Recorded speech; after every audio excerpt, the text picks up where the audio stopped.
E como eu fui pro Japão para ganhar dinheiro, eu fazia faculdade de Direito na Universidade Federal, né? E aí eu tranquei, podia trancar por 2 anos, falei, eu vou pro Japão, fico 2 anos, depois eu volto e continuo estudando. E eu fui justamente por causa do Plano Collor, né? O Plano Collor ferrou todo mundo, inclusive eu, que tinha cartão de crédito para pagar, e lá naquela época, assim, o cartão de crédito não pagava no mês, no outro mês dobrava, né? Sim. Inflação de 83% ao mês, tal. Era uma loucura. Não sei se você Eu se lembro lembra, mais ou menos dessa época, era uma coisa... Isso foi o quê? 91, 92? Plano Collor em 90. É. E aí... Em 90 eu tinha 5 anos. 5 anos. Aí, o cara já estava indo pro Japão trabalhar. Aí em 1990 o Collor confiscou a poupança, as empresas ficaram sem dinheiro, né? Não podia ter dinheiro líquido em conta corrente, aí ficou 3 meses sem me pagar. Ficou 3 meses sem me pagar, meu cartão de crédito, você imagina. Ficou impossível de pagar também. Ia ter que vender um rim, né, para pagar o cartão de crédito. Aí tava naquela primeira onda de brasileiros pro Japão, eu liguei para uns amigos e falei, tem arruma uma vaga aí. Não, pode, se quiser, só manda os documentos. Aí eu fui pro Japão para pagar meu cartão de crédito. E eu tranquei para ficar 2 anos. E lá no Japão você ganha o dobro se você trabalhar à noite. Ah, tá. E aí eu fui, obviamente, comecei a trabalhar de dia e eu fiquei pedindo, deixa eu trabalhar à noite e tal, né? Não, porque eu era bom, eu sempre fui um cara muito dedicado no que eu faço, né? Então eu era um cara bom ali no que eu fazia. Eu fazia meu negócio sempre primeiro que os outros e ajudar os outros, na linha de produção toda e tal. Então, assim, os trabalhadores da linha gostavam muito de mim. Quem não gostava muito era o líder da linha, que eu ficava enchendo o saco dele. Eu quero trabalhar à noite, quero trabalhar à noite. Mas tu falava japonês com os caras? No início, não. Tinha um tradutor. Mas depois eu aprendi lá, né? Essa conversação, nada melhor de se aprender a falar do que morar no local, né? E aí chegou um momento que os caras não queriam me atender. Eu falei, quer saber, bicho? Eu sou um cara importante aqui na linha, porque eu sei fazer tudo, faço bem. Amanhã eu não vou vir trabalhar. Toma. Aí fiquei no alojamento. Daí a pouco foi o diretor da Fago, foi lá no alojamento com a tradutora. Eu já entendi o que eles falavam, mas é bom nesses lugares assim que convenientemente você finge que não está entendendo. Né? Aí ele foi com a tradutora lá, me fez eu acordar, tal, não sei o quê, levou eu na Fago, fez uma reunião, falou assim, e eu falei, não vou trabalhar. O cara falou assim, não, mas porque não pode, aqui no Japão não é assim. Eu falei, mas eu não sou japonês, sou brasileiro. Eu vim aqui pagar dinheiro, eu quero trabalhar à noite. Não, mas não tem vaga, não sei o quê. Não, eu quero trabalhar à noite. E outra, eu já tenho outro emprego. Porque naquela época tinha uma disputa muito grande por mão de obra, né? Tanto que eles vinham buscar aqui no Brasil. Não, você tem outro emprego, você pode me demitir aí, pode assinar minhas coisas aí, amanhã eu já tenho outro emprego. Não, pelo amor de Deus, você não pode sair daqui. Aí... Conseguiu um emprego agora à noite? E a tradutora falou assim, você não pode falar isso aqui, japonês não gosta. Eu falei, não estou muito preocupado com isso, eu vim aqui pagar dinheiro. Aí os caras cederam. Falou, não, então tá bom, você trabalha essa semana, termina lá na sua linha e tal, na outra semana você pode assumir outra posição, você pode trabalhar à noite. Aí assim eu consegui trabalhar à noite, aí, putz, ganhava o dobro e tal, e era a minha intenção. Melhorou. Aí eu fiquei 2 anos e voltei pro Brasil, né? Aí foi quando eu entrei na Xerox do Brasil. Aí eu trabalhei 1 ano e meio como funcionário e logo eu participei de um processo seletivo grande na empresa, tinha 40 pessoas lá para selecionar para ser executivo, era vendedor. Representante de marketing, que eles chamam, né? Você entra como terceirizado, depois você vira funcionário, representante de marketing, depois eu participei de um processo seletivo, eles estavam escolhendo 4 executivos. Puta, e a Xerox era, assim, na minha época, assim, era avançadíssimo, assim, os processos dela. Aí fomos todos, na época, para Brasília para fazer um processo de seleção, entre 40, e me selecionaram. Aí virei executivo da Xerox, fui enviado para Uberlândia para abrir a filial da Xerox lá. Foi uma época que a Xerox do Brasil estava crescendo muito, né? Que era, básico, estamos falando de máquina copiadora, que hoje em dia, inclusive, todo mundo tem em casa.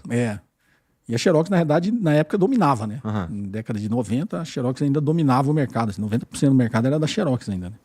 E aí, até porque o nome era sinônimo de cópia. Sim, né? sim. Aí ele tirou a Xerox. E aí eu fiquei 13 anos como executivo da Xerox, né? 13 anos. 13 anos. Numa multinacional americana. Uma multinacional americana. Aprendi de tudo, eu era da área de operações, marketing e vendas, né?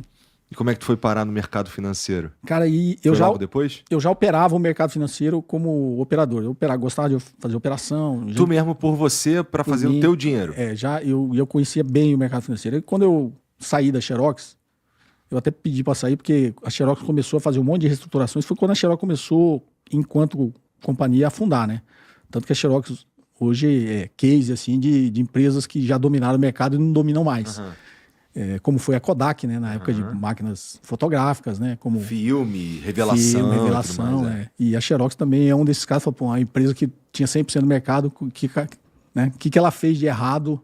Então são cases para estudar o que não fazer. Fez de errado? Porque eu acho que, bom, pelo menos no caso da Kodak é um pouco mais fácil, que assim, cara, simplesmente as fotos agora são tiradas num celular de forma digital e não precisa mais de todos os processos que precisava. Tem muito o que fazer, tem?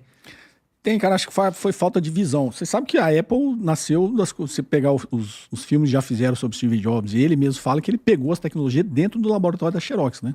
A Xerox tinha o maior laboratório de cientistas do mundo, chamava Palo Alto Research Center. Tinha 500 cientistas dentro lá. Se pegar o filme do Steve Jobs, mostra quando ele vai lá dentro do laboratório. Assistirei esse filme, não vi ainda. Ele construiu um Macintosh com toda a tecnologia que a Xerox tinha.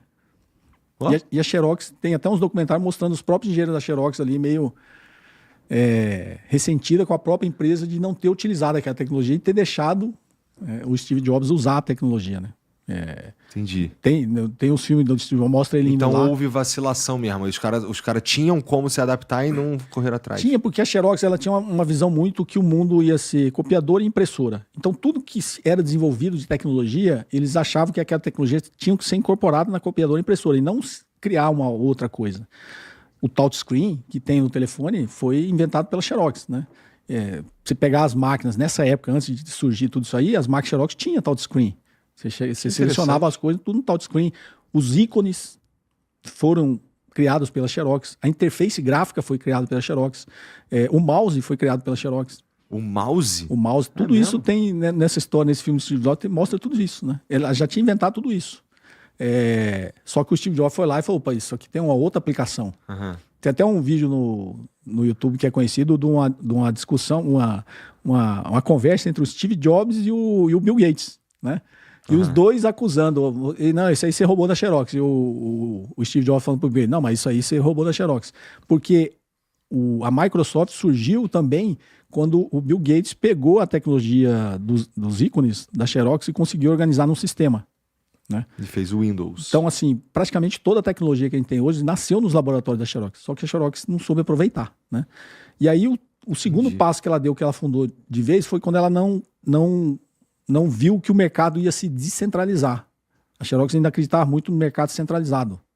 Eu, quando fui executivo da Xerox, todos os boletos bancários eram impressos pela Xerox, do Banco do Brasil, eram impressos pela Xerox aqui em São Paulo. Lá na Verbo Divino tem um prédio redondo do Banco do Brasil, perto ali que era o Credit Card Hall ali. Uhum. Aquele prédio inteirinho era só para imprimir boleto. E todas as máquinas que tinha ali eram da Xerox. Eu vinha aqui toda semana aqui para visitar esse prédio. E todos os talões de cheque do Banco do Brasil eram impressos numa gráfica do Rio de Janeiro, também em máquina Xerox. Então esse movimento de descentralização da impressão, de boleto já não precisar, hoje você não precisa de boleto, né? Você entra, faz tudo, cheque ia acabar. A Xerox talvez não se antecipou esse movimento. E outras empresas se anteciparam. E a Xerox foi engolida pelas tecnologias que ela própria criou. Que coisa, né? Porque 75% das patentes de jato de tinta era da Xerox. Só que ela não acreditava que todo mundo teria uma impressora em casa. E aí ela perderia o mercado de impressoras de grande volume, né? Então, assim, foi uma coisa que foi acontecendo e a Xerox foi deixando de ter importância, foi entrando outras empresas tomando o mercado dela. Foi aí que tu saiu? Foi nessa época, foi nessa fase que eu saí. Mas eu saí porque a Xerox cometeu um outro erro estratégico de marketing, né? De marketing em vendas e operações. O modelo da Xerox, ele é até num dos livros mais requisitados de marketing, sem ser o Philip Kotler, tem um cara que chama Theodore Levy. Nesse livro do Theodore Levy, que chama Imaginação e Marketing, ele fala do modelo da Xerox, né? Que era inclusive a função que eu tinha na Xerox, que era o gerente de mercado, né? Era você fazer o marketing de forma inversa. Você saber a necessidade do cliente e você criar o produto, né? A gente tinha essa mentalidade na Xerox. Só que a Xerox trocou um CEO nos Estados Unidos e trocou um CEO. A operação brasileira era a segunda maior. Ela só perdia para a matriz americana. Nossa. Era a maior operação da Xerox fora dos Estados Unidos. A Xerox do Brasil. E aí eles mudaram essa estrutura de atendimento a cliente, principalmente na parte de operações e marketing. Eles verticalizaram. Então, eu quando fui executivo da Xerox, eu tinha quase que o poder máximo que o cliente queria. Então eu fui da filial Bancos, eu cuidava do Banco Brasil e da Caixa. A filial Bancos era aqui em São Paulo, então tinha um executivo que cuidava só do Itaú, tinha um executivo que cuidava só do Unibanco, tinha um só do Santander. Na época tinha a HSBC e eu era o cara que cuidava do Banco Brasil e da Caixa. porque ficava em Brasília. Porra, esses aí são grandes pra caralho. O Banco Brasil era o maior cliente da Xerox do mundo. O Banco Brasil chegou a ter 25 mil equipamentos da Xerox. Quando começaram a lançar os primeiros terminais ATM de caixa eletrônico, as impressoras que tinham dentro desses ATM era tudo Xerox. Dentro dos primeiros terminais ATM. Todas as mais de 5 mil agências do Banco Brasil tinham impressora e copiadora da Xerox. Então, ATM, ele tá falando do caixa automático, lá que você mesmo vai e resolve o teu próprio problema. Isso. Obrigado, Automated Teller Machine. Isso. Olha aí. É bom estar com um professor de inglês aqui. E aí a Xerox chegou a ter 25... o Banco Brasil chegou a ter 25 mil equipamentos da Xerox. Então é o maior cliente da Xerox no mundo, o Banco Brasil. E eu cuidava do Banco do Brasil na época, né? E aí a Xerox começou a cometer esses erros. Então, como eu cuidava do Banco Brasil, quem tinha um poder máximo era eu. Tanto que eu me reportava para o presidente da Xerox, né? Então, se o Igor era o diretor lá de tecnologia do Banco Brasil, vinha falar, tem que mudar isso, isso e isso, e eu tecnicamente achava que era possível, eu tinha uma equipe que podia refazer todo o planejamento ali, e aí eu levava para a Xerox e a Xerox fazia aquilo ali. Entendeu? Só que a Xerox veio com um negócio de verticalização. Então todo mundo que era subordinado a mim, deixou de ser subordinado a mim e começou a ter uma vertical na matriz. Então era o cara de alto volume, você reportava para o diretor de impressoras de alto volume, o cara impressoras de centralizar de baixo volume, aí tinha uma outra diretoria e tal, e esses caras tudo reportavam a um diretor, e aí eu deixei de ter uma certa autonomia frente ao cliente, o que o cliente queria. E aí a Xerox cometeu esse erro que aí você tinha um conflito de interesse interno na empresa. Então, imagine, o cara tinha uma impressora de alto volume.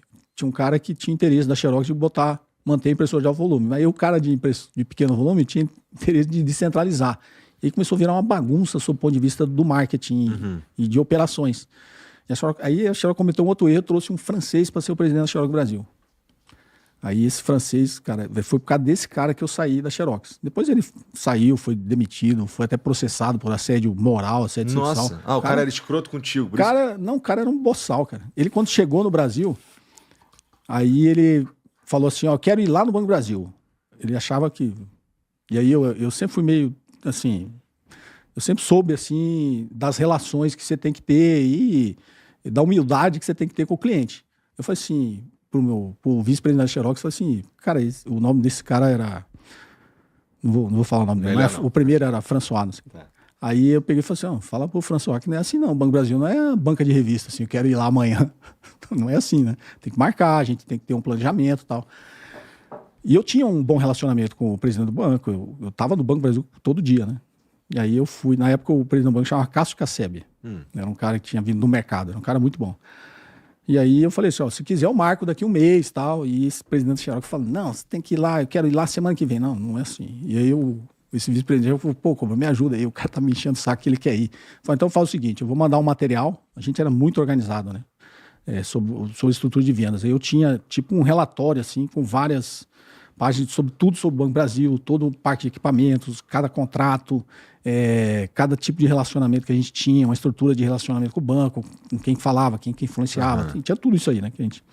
Eu peguei e mandei para ele, falei, manda ele ler isso aí, eu vou marcar a reunião para dia tal. Aí marcou. Chegou no dia lá, aí ele começou a fazer umas perguntas, falei, filha da mãe nem leu o que eu mandei, né? Putz. Aí ele entrou François vacilão. Porra, vacilão. Aí ele entrou no meu carro e tal, aí eu olhei para ele, aí ele perguntou um negócio, falei assim, você não leu o relatório? Ele, não, fala aí. Aí eu fui falando, e eu fui ficando puto que eu ia falando, e esse cara, ele era meio... Ele tinha aquela visão de colonizador, um francês colonizador. Então ele achava que isso aqui era a República das Bananas, para ele fazer turismo sexual. Porque aí eu tava no trânsito, aí eu tava falando com ele, ele tava olhando para a mulher do carro lá, não sei o quê. Depois quando desceu, ele ficou olhando para as mulheres na rua. Oxe. Eu falei, cara, esse cara vai me dar um trabalho, né? Aí cheguei, tava lá o presidente do banco, 2 vice-presidentes do banco me receberam. Aí eu entrei na reunião. E aí, naquela época tinha tido um escândalo da Enron e da WorldCom.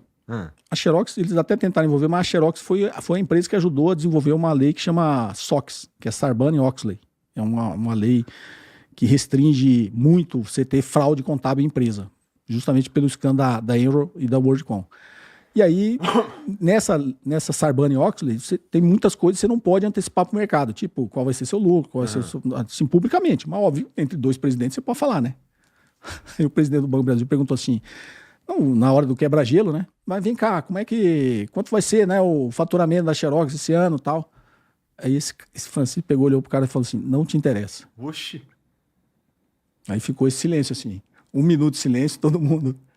Aí eu entrei para quebrar o negócio. Assim, não, cara, na verdade ele não sabe falar português direito ainda. Não é que ele quis dizer assim que a gente não pode falar. E eu expliquei essa história, você sabe, teve aquele escândalo da Enron, da Oricon, a Xerox ajudou a criar a Sarbanes-Oxley e tal, e a gente tem umas restrições de não poder falar, mas óbvio que eu posso falar para você. E eu peguei e falei para ele os números, né? Mas aí acabou a reunião, né? Ficou naquela, tipo... O maluco foi escrotaço com o maior cliente do mundo. Nossa, achou que tava falando com o cara da banca de revista da esquina que tinha uma maquininha copiadora. Aí continuou tal, aí a hora que o negócio ia começar a engrenar, e o presidente do Banco do Brasil de novo foi tentar ser simpático, falou, vem cá, o que você tá gostando do Brasil, tal, o que você tá achando? Diga o que ele falou pro cara. Tô gostando das mulheres. Cara, aí acabou a reunião, né? Esse maluco é um bostão de bosta, né? Nossa, acabou a reunião, tá, aí ficou, tchau, aí saindo da sala da presidência do banco, aí o presidente do banco me puxou, se for Cobori, não traz esse cara nunca mais aqui, bicho. Cara, eu saí... Mas não foi nem um pouco uma reunião pra porra nenhuma, Nossa, então. era melhor não ter tido. Aí depois eu falei com o vice-presidente da Xerox, eu falei, tá vendo que eu não queria levar esse idiota lá? Aí eu contei que ele fez, falei, não acredito o que ele fez, cara. E isso daí foi o começo do fim da tua... Foi o começo, aí a partir disso eu falei, cara, daqui é ladeira abaixo, a Xerox não vai melhorar nunca, né? Com um presidente desse, esquece, né? Aí eu comecei a viabilizar minha saída. Eu tinha renovado um grande contrato no Brasil, dava uma comissão excelente, aí a Xerox também começou a querer criar a regra de não pagar a comissão. Eu era o gerente nacional dessa conta, eu renovei um contrato de 5 mil máquinas, né? Então, acho que a Xerox, inclusive, achou que não ia renovar, eu entrei e renovei. Fiz um puto trabalho ali técnico para conseguir renovar, né, de negociação, e aí eles começaram a falar que não ia pagar. No final eles pagaram, mas depois que me pagaram, mudaram a regra. Eles botaram um teto, né? Que ninguém podia ganhar mais do que um teto. Uhum. E o segredo da Xerox sempre foi a boa remuneração para os vendedores, né? Para quem fazia os negócios na empresa. Eu falei, não, daqui ladeira abaixo eu fiquei negociando minha saída. Aí eu saí da Xerox e eu fiquei 1 ano só estudando economia e finanças. E você que tá assistindo esse vídeo aqui no Talk Flow, dá pra você virar membro, cara, do Flow agora. É um botãozinho do lado do botão de se inscrever. A gente faz um programa semanal só pros membros. Olha. Então fique esperto aí. Se quiser virar membro, tá bem aqui do lado, é mó merreca, custa menos de R$8, irmão.